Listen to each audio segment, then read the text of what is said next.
Pregame.com.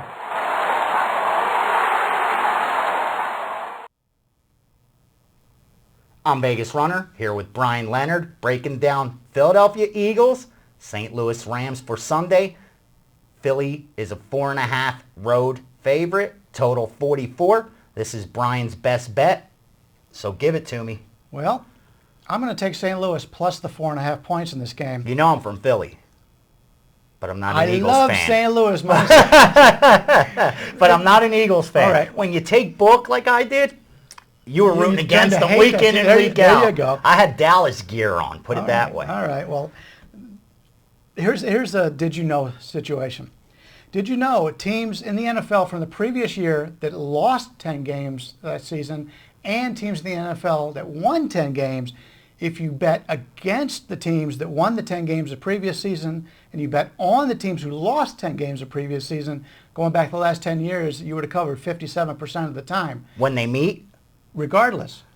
So what you want to do is basically go against public perception. You want to go against the teams that are getting all the hype, and teams that are coming off of a bad losing season, they've got a lot of value early in the season. And that makes sense. I think it's 40% of all NFL teams either improve or, go backwards 4 games. Right.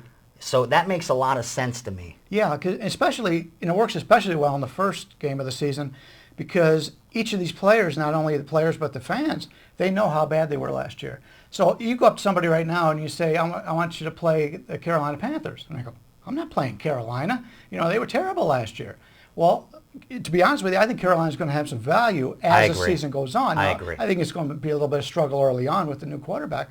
But you find teams like that. That's like, something you always have always done. If a team starts 0-4 straight up in the NFL, blindly bet them the rest of the season, you'll make 60%. Right, because everyone's already drawn their conclusions. Yeah, this team stinks. The market will never catch up. Correct. As far as them being a good team, even if they turn it around. Yep. I agree with you.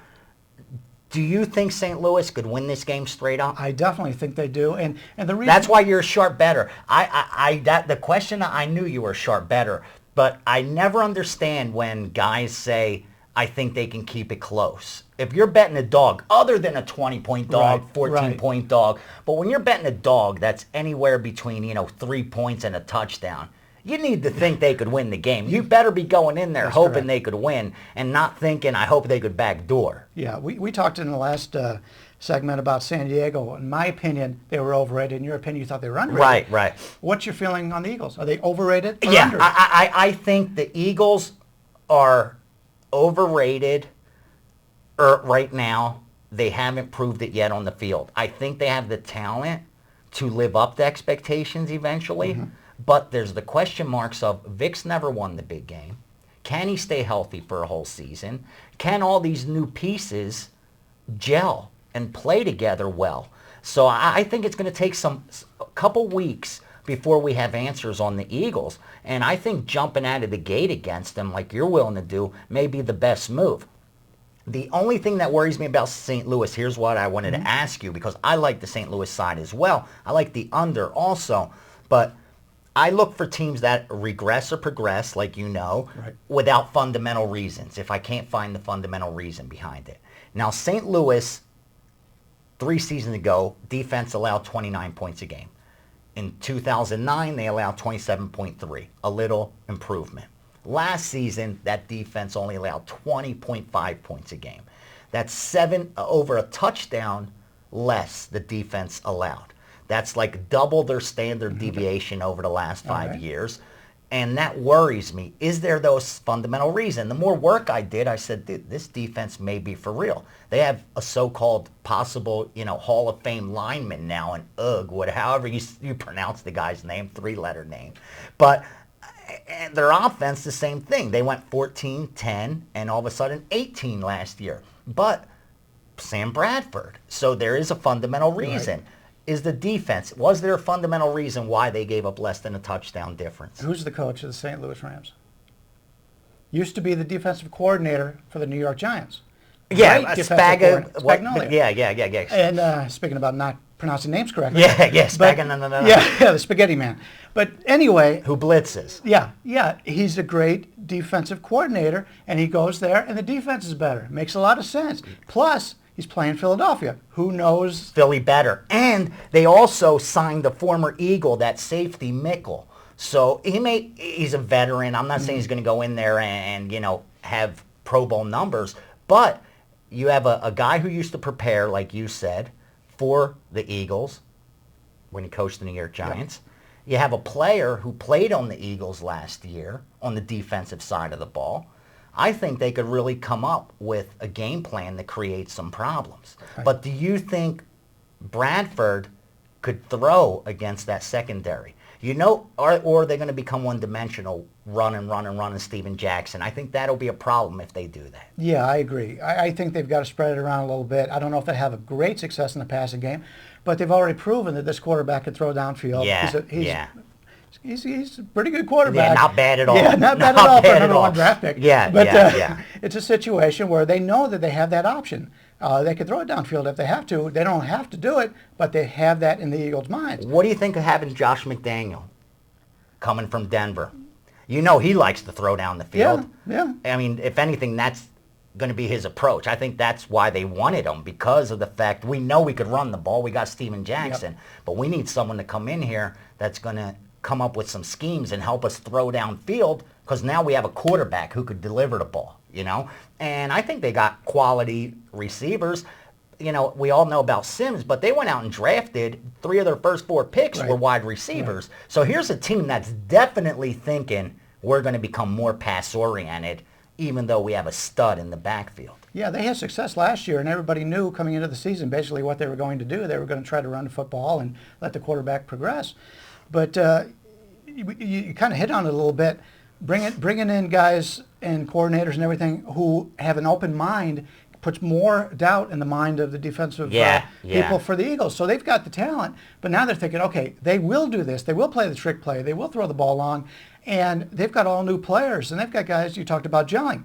I call the Philadelphia Eagles the Miami Heat of the NFL. Yeah. And if you remember the NBA season this past year, Miami struggled at the beginning. Exactly. So it took a while for them to get it together. And that's 5 guys playing at a time. Yeah, not 11 on offense, 11 on defense, and another 11 on special teams. I agree with you. I really think the value's on St. Louis as a home dog.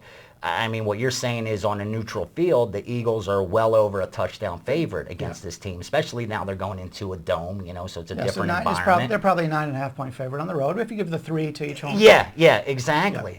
So I really think that's where the value is. I agree with you there. Again, like I said, I like the under as well. I think it's inflated at 44 and a half because of the Eagles and their offensive weapons, and St. Louis, we all remember the greatest show on turf, and I know this isn't that same team, but when you think St. Louis, your first instinct is offense.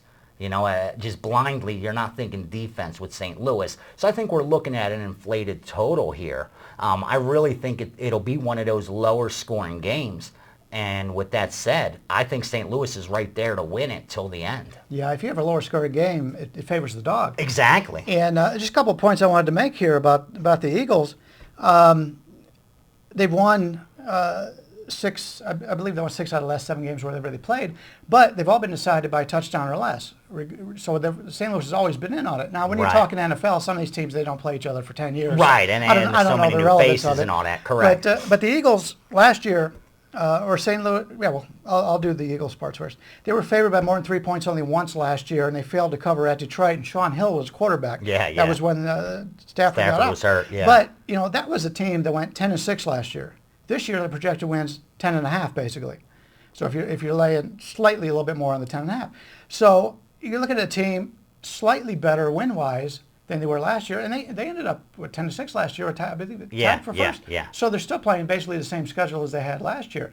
And you take a look at St. Louis, they were home dog of 3.5 or more twice last year, and both were outright winners over your Chargers and the Washington Redskins, and they won those games straight up by 17 points. So it's a situation where they've beaten quality teams at home before. They're coming into the season.